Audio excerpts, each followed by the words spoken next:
On a scale of 1 to 10, what do you think of this shirt? The next 4 videos. See, I don't think it's the worst thing that's ever existed. I wish it was Cujo's face. I do too. That would be amazing. She wants me to throw this away. But she won't tell me what she thinks the problem with it is.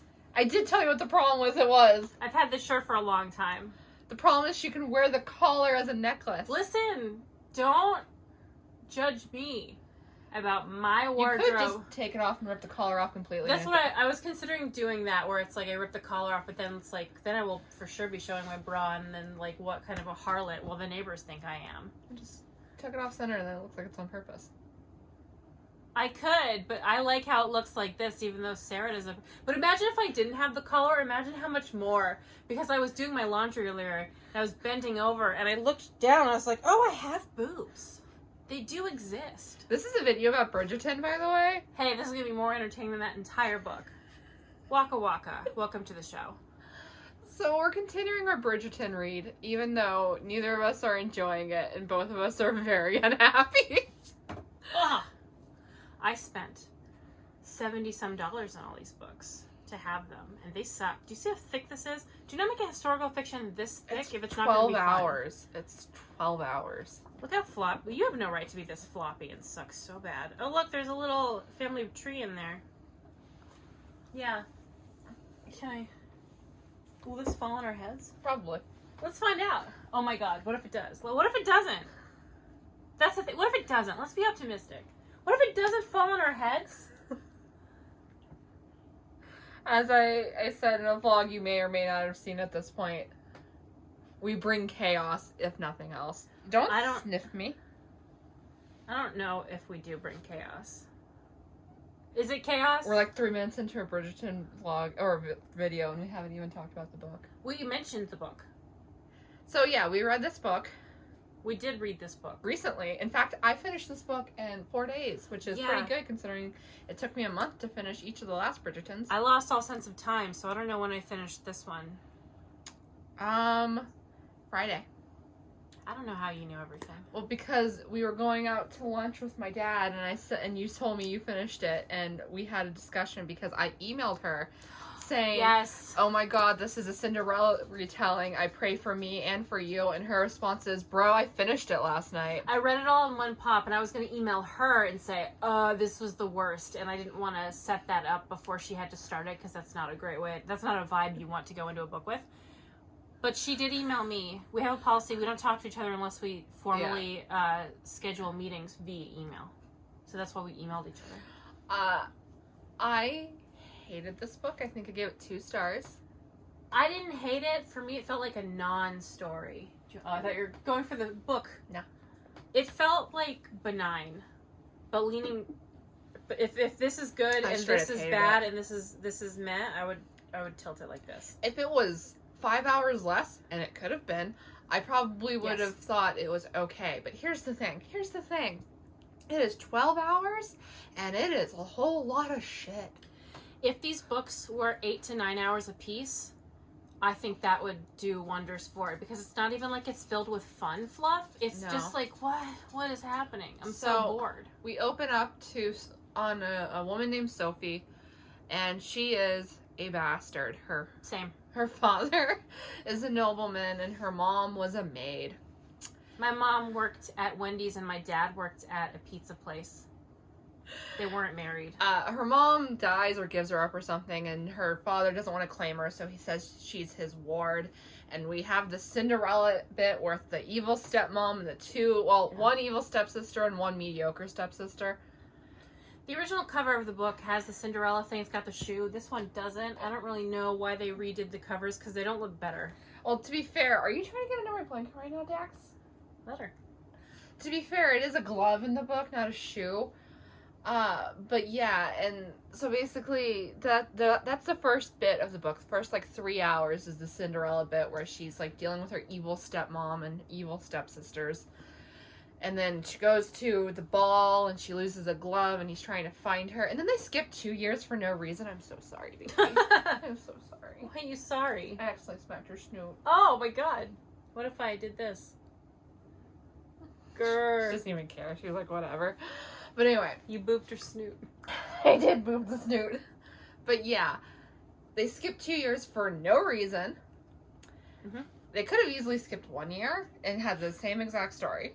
It would have been better if she put it in the second book, and then like Sophie and Ben had like a moment in the second book, and then it skips a year, because then as an audience we could have been like less aware of it. Of course you'd know, because if you have any kind of reading comprehension skills, you'd guess. I would have been more invested, because I would have been like, I can't wait to see how it unfolds. I think my problem with these so far, which I think I've mentioned before, is like, other than Antony, and obviously Daphne doesn't count because she's the first book, they're not doing setup with the characters. Yeah. Like, the next one is Penny and Colin, which have, like, they've had a little bit of stuff. Yeah, they talk once in this book. But then after that, each book, those characters haven't really had any dialogue, so I don't have investment in those Bridgertons because I don't know those characters. With Antony, he was a big character in the first one, and Colin and Penny are sort of characters in these ones, but, like, Benedict had nothing to do in the previous one, so I don't have investment in him. The little kids, they don't get any dialogue. Eloise also barely gets any dialogue. Gregory doesn't get any dialogue, but Francesca and Hyacinth have both had stuff in this book. A little, but it's just like, that's not going to get me invested in a romance because they're little kids. Yeah. I'm not being like, I can't wait till that 8-year-old gets married. Because the next book skips 10 years, so they're all going to be like almost adults and adults. Those are like, she should be doing more groundwork so you know these characters. You're like, oh my god, I can't wait to get to Eloise's book or Francesca's book or Benedict's book, and everyone's like excited about Benedict's season. It's like, why? He's so boring in the book and he's so boring in the show. Worse, not only is he boring, but when he has personality, it's a bad one. He like straight up. Okay, so Sophie is a maid, and he is the brother to a viscount, which means he's nothing. Yes, but he's just vibing. He has a lot of money and a lot of power. Also, he's a dude, and this is like olden times. So basically, she's a maid. And when he decides he wants to be with her, she's just like, no, and I'm going to leave. And his response is to tell her he will go to the constable and claim she stole from him so that when they arrest her, he can say, why don't you give her into my care? So basically, he's threatening to enslave her if she doesn't just hook up with him. Yeah, he proposes. The offer from this gentleman is that she should be his mistress. And she's like, I don't want that. And that's valid enough, but she also doesn't explain why she doesn't want it. And it's like, okay, you can say no and you can leave it at that. But if you're going to like stay in his life, maybe give him an explanation if you care about him. Because yeah, she doesn't want to get pregnant and have her child have the same kind of life she did. So that's perfectly valid. But she won't. Mm-hmm. She won't explain herself, and she just keeps saying, I just can't. And it's like, but also maybe just say why. Yeah. Maybe just say why. And so he gets her a job as his mom's maid because now she can't get away from him. And then when he finds out she was the girl from the ball and she didn't tell him, he gets mad. Furious. Because, like, in reality, though, like, would that interaction be enough that he should ever be like, you should have told me? It's like, you kind of had like a little flirty 20 minutes. Yeah. Why is that 2 years ago? Why is that something that's like, you should have told me? It's like, if I ran into someone I flirted with 2 years ago and he was like, you didn't tell me we were at that Red Robin together. Like, I'm sorry, it was kind of a non-event in my life. It was, like, so vitriolic the way he went after her. And also, buddy, she already told you no, and then you forced her to stay in your life. I also wouldn't tell you. Yeah, my favorite part was they have sex, and then immediately after sex, they get into a giant fight where he viciously throws her clothes at her. Yeah. That was pretty great. I loved that. So, I find it interesting in the show they're just kind of making him a layabout and an addict. He's an artist, guys. He's a beautiful artist who makes beautiful art. And they're doing... Does this count as queerbaiting? That phrase gets thrown around casually a lot, incorrectly. This feels like queerbaiting because there's no way they're going to actually give him a male love interest. But it's like, it's fine if you want him to be bisexual, but like, maybe do something with it because it feels like you're setting it up. Mm-hmm. And if you don't have follow through, then it's just kind of a disappointment. Yeah, the only thing I cared about, or the only thing I liked in this entire book is at the end, she gets arrested by her stepmother, or her stepmother has her arrested for stealing some buckles on her shoes, and Violet, who is the Bridgerton's mother, comes in and just annihilates the stepmom, and I did enjoy that. It was nice. I'm so sad because I feel like the characters are set up to where it could be interesting and fun. It just is like she doesn't have like the willpower to make it fun and interesting. I don't know. I was very blah for this whole book. There were not really any points where I was just like, oh, this is fun. I didn't enjoy it. There was plenty of points in the second book that I enjoyed, but not this one. I have low expectations for the next book, but we'll see you then. Yeah. Wish us luck. Ahoy. Yes, we read the next one. We did, unfortunately. No, I mean, yeah, it is the right response. it's probably the most I've enjoyed one since the first one. Yeah. Because, and I figured this out, this one had all the characters in it. The last one didn't really have any, and the one before that had them for like the first half. This is the same thing. The first half was interesting, the second half was boring. I don't know what Julia Quinn's issue is, making the first half is great, and then the second half is like, she stopped. Yeah. Are you serious? So if y'all don't know, this one is about Penny Featherington and Colin Bridgerton. Where do I want to start here? I'm going to start with one of my biggest disappointments. I have two big disappointments with this book, other than the fact that it was boring. We have a very similar disappointment because we both thought and wanted the same thing and didn't get it. So I'll start with my one that's separate from hers, which is that I thought at the beginning she was setting it up that Colin knew Penny was Lady Whistledown. Like, the pieces were all laid out, and then it turns out that wasn't the case, and I was so down for that. I was just like, oh, this is awesome. He's gonna be like, halfway through the book, he's gonna be like, I know, and she's gonna be like, oh. That would have been great. No. It would have been great because, like, in the show, too, like, Colin is super into how smart she is. So it would have been cool if he was just like, yeah, I know, and I think it's pretty friggin' dope that you did something so awesome, especially so young, but that didn't happen. No, instead, when he found out, he thought it was Eloise, and then when he found out who it actually was, he got weirdly pissed off about it. Because he's never accomplished anything, and she accomplished so much. Yeah, he was jealous. He was literally jealous because he says it, too. He does admit it, and he doesn't like that about himself, but... Yeah, he's jealous because she accomplished so much. He's never done anything but be a little rich white boy. And then my other disappointment. Would you like to take this one? The other disappointment is I was under the impression, or like, this is what I wanted, because it's been 10 years since the last book. What I wanted was Penny goes, not she's like doing her seasons and stuff, but she's kind of given up because she's 28 at this point and like no one wants her. What I was hoping is some guy was going to come along and be like, oh, I can immediately see your worth because you're awesome. And then Colin was going to get jealous and have to try really hard with Penny because I wanted Penny to be like, I've been in love with you for 12 years and you didn't care. And now some other guy wants me and you're coming in and screw you. And I wanted this book to be Colin trying really hard for Penny, and that's not... the way I described it was, it's called Romancing Mr. Bridgerton. What I wanted was Romancing Miss Featherington. Yeah. Also, that's not what happened. She doesn't romance him. Like, no. She just goes about being herself, and then he's just like... I see now. Yeah. You're thin now. Well, she's not thin. She's thinner. She's pleasantly plump or pleasantly rounded. Okay. Well, I'm mad because what I wanted was some jealousy. I wanted... high stakes. Yeah. I wanted angry eyes. I wanted pulled into closets and violate. No, that's a bad way of putting it, but that's what I wanted. I wanted tension.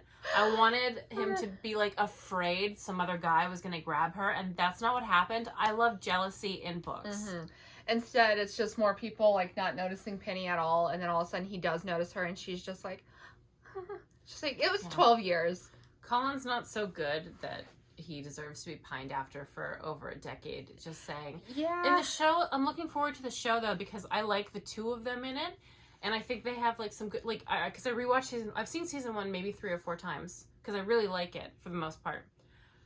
And I think there's some good chemistry with them, because he really likes it when she's clever. Like, there's a lot of moments between the two of them that are, like, bondy. Not so much in season 2. I wish they stuck with it, though, where they had, like, good moments. Because in the show, the impression is they're best friends, other than Penny and Eloise. In the book, no, because he's just gone all the time. So that sucks. But, like, I want more best friend moments between the two of them because it's so cute in the show. Speaking of Penny and Eloise, so in the previous 3 books, Penny was always, like, on the periphery of the Bridgerton family, not really a character, not really part of their, like, group or anything like that. But in this book, it's been, I think... A decade. Not quite a decade, I don't think. No, it has. They said it's been 10 years. Because they've known each other 12 years, and it's been 10 years since the last book. But the last book skipped 2 years, and at the very first book, she was 16, and she's 28 here. So okay. Well, it's thereabouts. 10 years. Yeah, it skipped many years, and in that time, she has just become best friends with Eloise, and they tell each other everything, and everyone's just like, we all know you tell each other everything, and it's just like, we don't. The audience didn't get to see this. I hate that they skipped 10 years, but like in the middle of a series, in the third book of an 8-book series, skipping a decade. I know because the fourth book. I know because the little kids are little, but it's just like 10 but years. Every book should be a season. Every book should be 1 year. Here's the thing. Obviously, she skipped this time because of the little kids, because she wants to do books with them. And I assume she did it in this book because she wanted her to be a spinster for some reason to make it sadder. But also, 28. Also, we didn't see the kids. Like, she had this opportunity to, like, bring them in. We see a little bit of Hyacinth. But Francesca, who we never get anything of except the bare mention, is a widow now, and we didn't see any of that. And then the boy is off at school. So, what was the point? Because I knew she was going to be a widow, but I really hate it. It's like, oh, yeah, so Francesca got married and then immediately widowed. And it's just like, cool. A character we've never seen. How am I supposed to care about it if you don't show me any of it? We should have seen her marriage and then seen her husband die, so we care by the time we get around to her book. And then with Eloise, in the second epilogue, she's just getting married and we don't know anything about her spouse. In the second epilogue, she ran off to get eloped. I have no idea what's going on beyond that. Yeah, I checked out. Yeah, but that's what the next book is like it's a marriage of convenience because her husband's kids that aren't his biological kids need a mother, I think, and she's a spinster, so he's like, let's make a deal. You want, like, your freedom or whatever, and my kids need a mom. I don't know.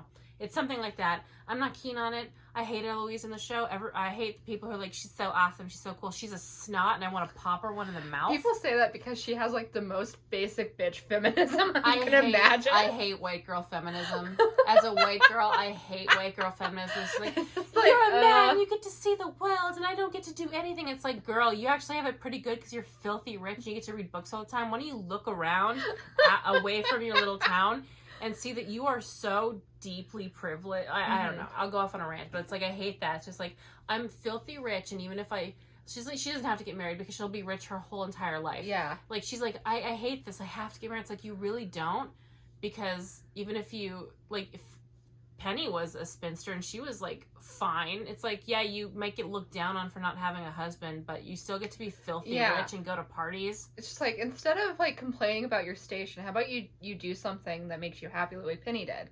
She was really proud of her Lady Whistledown column. And then, like, at the end of this, she's writing a novel, which I dislike, not because she's writing a novel. So different. Not because she's writing a novel, but because she's writing a novel about a wallflower based on her own experiences. And I am so sick of people writing women just writing their own experiences. That's a thing that you run into a lot if you, like, listen to author interviews. Duckie. Oh my god. If you watch author interviews with female authors, you get a lot of people assuming that their books are autobiographical in some way, and they never ask men those questions, and that, like, even if it's, like, a woman writes a paranormal romance with murder, it's like, oh, it's based off your life? Does your husband have a giant penis? It's like, are you serious? Like, I've seen awful questions. Historically, men steal stuff from their own life and their like, wives and stuff so much that it's still women who get blamed. I hate that, but I mean, sure. Yeah. Sure. But she's still doing something for herself just because she enjoys it. Yeah. So, but Eloise isn't. I don't know what Eloise does day to day. Complain. But, like, she's been writing letters to her intended. Yeah. That's what she's been spending her time doing. Oh my gosh, she is just like, oh, Duckie. Duckie's staring at me. Duckie's like, Mommy, why don't you come over here and free me from this cage? But, so, the next issue I have with this is more of a technical one. So at the beginning of this book, it's brought up like 2 or 3 times that Colin just doesn't really get mad. And then as soon as that's brought up, he spends the rest of the book pissed off. And it's just like, Okay, so you're telling me he doesn't get mad, and then you're showing me that in fact he really does. Bruce Banner is not really putting his money where his mouth is in the second half of this. What is with Julia Quinn in the second half of her books? It's the second. It's so strange. She's not very good at writing. She's not very good at the resistance to the relationship, in my opinion. Because like in the first one, it's just that he didn't want kids, and the second one, it's that he was afraid of dying. That's not really. He was afraid. He didn't want to fall in love because he was afraid of dying. It's like a little more complicated. At least that's a little deeper than some of these other ones. In the third book, the problem is that he's shallow as fuck. And in this book, the problem is that he's also shallow. Honestly, it's like at first it's just like, I can't be in love with Penny. Yeah, she wears yellow and she's a little fat, even though being fat back then, everyone was super into because it meant you were like taken care of. That's the thing is like specifically back then, being overweight was like a really good thing. That's like a goal. People want their wives fat because it means you take care of your wife. So it doesn't really, why is she applying like modern sensibilities to a time when that would have been good? And then like after he got over that bit, it was that he was mad that she was Lady Whistledown. And it's just like, Duckie, let me live. That's so pointed at you. Duckie. Oh my god. Sarah. This is my duck. She's my baby. She's my friend. Hi, Spectre. Is it messed up that we sit right next to a cage and I don't bring mine out? I probably can't I don't think that they... Spectre would be gone if you brought her out. I know. Oh, she's right. She's like, test me. What? No, not a Duckie. Will they get mad at each other? Yeah, they might. Hi, Duckie. Anyway, so yeah, it's like the second part. It's like the men are shallow. That's really the issue, except for Anthony, I guess. I don't know about Gregory. I don't know either. But it's when he finds out she's Lady Whistledown, he forbids her from ever doing any more Lady Whistledown columns, and then she does one anyway, and it goes horribly wrong, and the narrative is just like, see, he was right.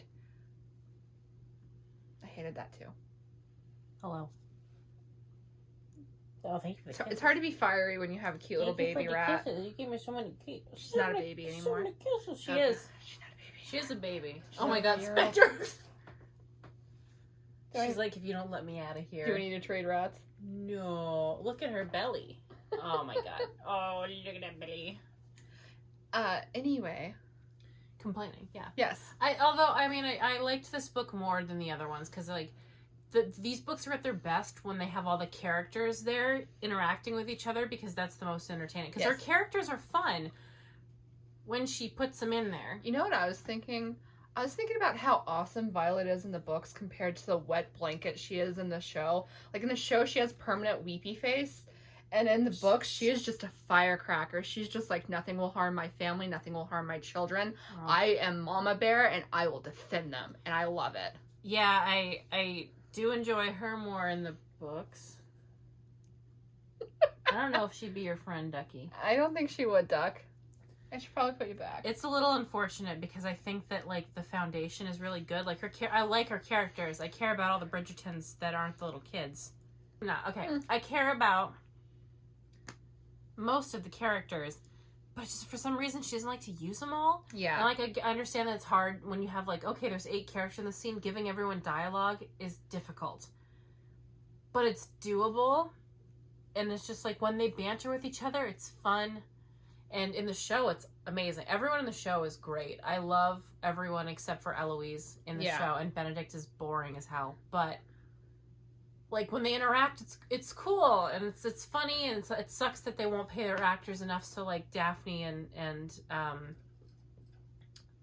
Simon don't come back really. Like Simon doesn't come back at all after season 1, and Daphne's in like a couple because Netflix doesn't want to pay their actors, which is unfortunate because it's like these people are why the show is enjoyable and why people love it, and you won't pay them. So it's just like we have the rest of the characters, which are good, but not. It should be everybody.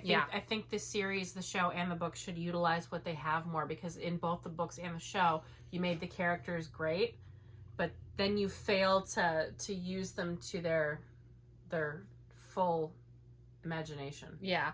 And I... like, all the fire went out of me the second I had a rat. Okay, well, get it back. Anyway, yeah, and... this really shitty part is I don't know how the beginning of the next book's gonna go, but I was kind of looking forward to the three older Bridgerton brothers, like, chasing Eloise, because, like, in the beginning of the first book, there's a point where Simon's staring at all three Bridgerton brothers and is just like, I wonder why Daphne hasn't found a husband, because they're all, like, looming over her in a protective cloud. God, these books are so long. I know. What okay, this is 400 pages. Lady Whistle. Oh, yeah, I'm, like, curious with the Lady Whistledown stuff, because she had to stop, so, like... I guess she's not going to be Lady Whistledowning anymore. Yeah, there's no... Which I find... Okay, also... That's weird. At the end of this book, everyone finds out she's Lady Whistledown, and no one cares. They're all like, they applaud her. Okay, so instead of starting with Lady Whistledown columns, it starts with letters from people. So each chapter is letters from someone. And that's not as good as Lady Whistledown. No. And this is... Yeah, so we're just done with Lady Whistledown. Like halfway through the series, that's like hook kind of, is that it's like Gossip Girl but historical. So that's odd to me that halfway through the series she would abandon what is essentially the hook of the series. And like I guess that's interesting to like maybe not want to use it as a crutch, but it wasn't a crutch, it was just a chapter opener. And like in the show, Lady Whistledown is like way more involved. But then, like, what are you going to do in the show when everyone finds out that Penny's like... Yeah. Like, you've got... Because Colin and Eloise were pissed, which Eloise didn't really care in the book. She was just like, ma'am, brilliant. But, like, so we've got... Duck, come here. We have Mary Effin Poppins doing the narration. Like, the show needs the narration, I think, in a way that the books can live without it. But what are you going to do in the show when you lose... that? Because if so much of the charm, maybe they won't have everyone find out, maybe they'll have Colin be into it and she keeps going, but like what she does sometimes, Colin knows and he is not into it. Sometimes Penny's really cruel. Yeah. So it's like, well, in the show, in the book, it's only to people who deserve it. It's just like, I don't know what they're going to do, because if you lose that narration in the show, I think you're going to lose some of the heart. In the book, you can live without it. I'm curious as to what's going to happen. I don't know when the new season comes out. I'm wildly anticipating how this is going to go. Hold on. Without looking, I'm going to reach. This is the book after Eloise, so let's see how these ones... Is that Francesca, who I don't give a shit about? Yes. I just want to see how these chapters... Well, of course it is. EF, duh. Oh, it's just letters. So now... Oh yeah, letters are so much more interesting than Lady Whistledown. Just like what a fun hook that there's this woman supposedly in town who's just like looking everywhere, seeing everything and writing about it. What a cool hook. And then you drop it for letters halfway through the series. Also, this one's called When He Was Wicked, and like here's the thing. Her boys are not wicked. The second Julia Quinn like has the relationship be a thing, all the fire goes out of her storytelling. That's true, and it's very disappointing. You know what I like? I like filthy men. I like it. I should stop. But that's just like, it's absent. First, with historical romances, part of the good stuff is that, like, you know they shouldn't be doing this. And, like, the dudes, like, I just read Romancing the Duke by Tessa Dare, and that book stuck with me. Did you also feel like the moment where he decided he was going to be with her is really anticlimactic? They pull around in a carriage. He's, like, pissed off because he just found out she was Lady... Do you want to go back? Lady Whistledown. And they pull around in the carriage right after. And then, like, they're sitting outside her house and he's just like, oh no, the carriage has stopped. We've been here for a while. Okay, you'll marry me. And that's it. Like, she's just immediately like, yeah, okay, I'll marry you. I liked where it was going because it seemed like he was going to storm into the house and declare himself, and it was going to be like a chaotic mess of like, I'm marrying her, and be like, what? And then like that just didn't, it was with her, like, her mom just dismissing her as a woman, essentially. Like, no one could want you, you're too fat and old. And then, like, Colin gets mad about it, but also nothing comes of it. Wouldn't it be great if Colin hit a woman? No, we don't encourage woman hitting on this channel. I do. Unless they deserve it. Yeah, exactly. Anyway, so yeah, I gave it 3 stars. I did too. Duckie wants back out. She does. She's just like, I was having fun being on camera, Mom. We'll do it with one of mine next, because like we are right next to this cage, and it's like my children, 3 of my children are in here. One of my children. There's a lot of rats in this house, more than I will actually name. Yeah. We could really rotate them out. We could name them. Do you want to name all the rats? Should we end the video naming all of our rats? Let's name in order of how much we like them. I'm not gonna do favorites to least favorite. I will do age order, but I won't do favorites to least favorite. Both of our favorites are Wookiee. Who do you like better than Wookiee? My rats. Are you boggling? Mom, let me out. I promise I won't get on the floor again. Did you do boggies? Look at... Are you good? Oh, she's got like 1,000 yards. She's bogging. She wants out so bad. Sarah, she's boggling. Hi, Duckie. She like really loved it. We should do it like when we're doing these videos we hate. We should just have a rat like traveling. She did good. I'd have her out again. Look at her. All right, I'll take you out next time we film. I promise. Let's name our rats. Do you want me to go first? No, I'll go first. Wookiee is my child, my oldest child. Her sister decided she didn't want to be here anymore, and decided it was time for her to die, which I thought was really rude of her because she was too young, and that's where she is. She's in hell, ruling it, presumably. And my other rats, I have Spectre, who you can't see, and I have Gran, who you can't see, and I have Lockley, who you can't see. For the time being, they're all alive and haven't decided to ruin 4 months of my life. But they will one day, and that's why I love them, because they're just like little chaos time bombs, deciding, oh, you took a chance to love us, you opened your soft heart up to us, well, we'll punish you for that at a time we see fit.